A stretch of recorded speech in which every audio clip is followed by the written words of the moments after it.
Баршаңызға қайырлы күн достар. Бүгін мен сіздермен капустадан жасалатын голубцайдың рецептісімен бөлісетін боламын.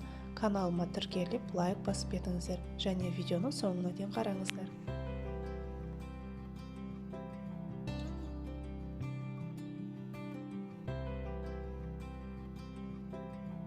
Ең алдымен капустамыздың сыртын тазартып, жақсылап жуып аламыз. Одан кейін осындай қатты бөлігін пышақпен ойып кесіп аламыз.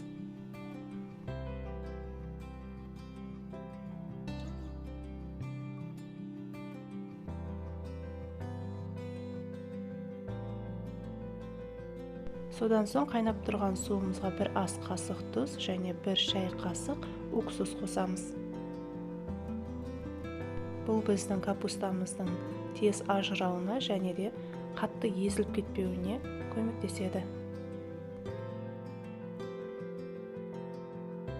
Капустамыз 3-4 минуттай ыстық суда қайнағаннан кейін осылай сырты тез ажырап алынатын болады. Шанышқының көмегімен біртіндеп алып тарелкеге салып аламыз.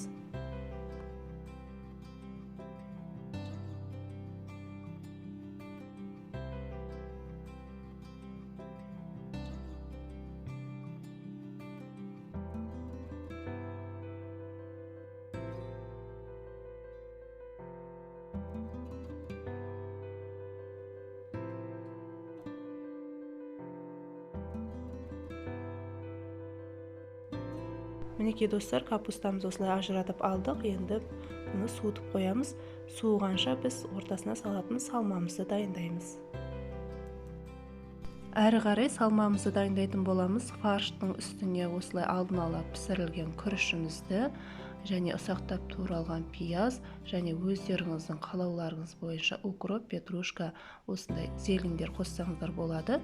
Одан кейін дәміне қарай тұз, бұрыш және 1 шай қасық паприка қосамыз. Содан соң жақсылап араластырамыз.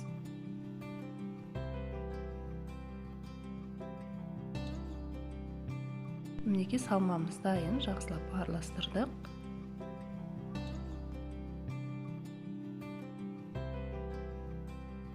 Енді әрі қарай капустамыздың ортасына салмамызды салатын боламыз. Ең алдымен капустаның ортасындағы осындай қатты бөлігін кесіп алып тастаймыз.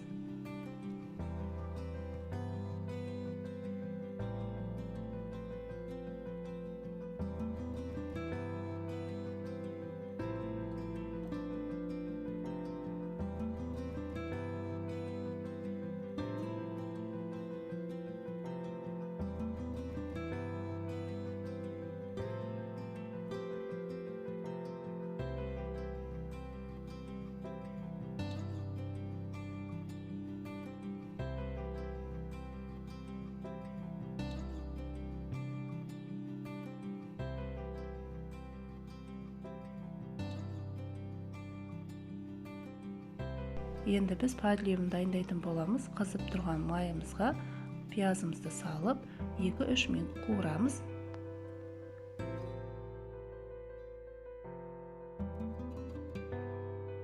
Одан соң ұсақтап туралған қызанағымызды салып, тағы да 2-3 минут қуырамыз.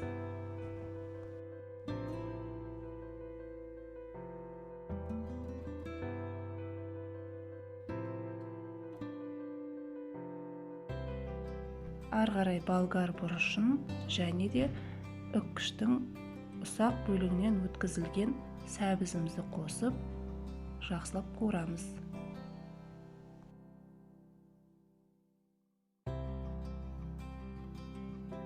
Дәмін көре отырып, тұз бұрышымызды саламыз.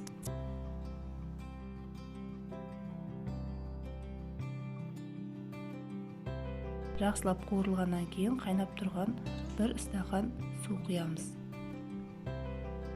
Подлевіміз осылай бұрқылдап қайнай бастаған кезде голубцайларымызды саламыз.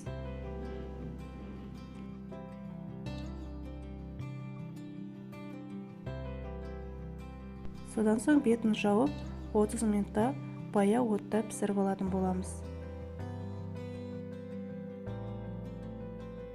Мінекей достар, біздің капустадан жасалған голубцайымыз дайын. Өте дәмді болып шығады. және жасалу жолы да өте оңай. Міндетті түрде әзірлеп көріңіздер. Барлықтарыңызға ас болсын.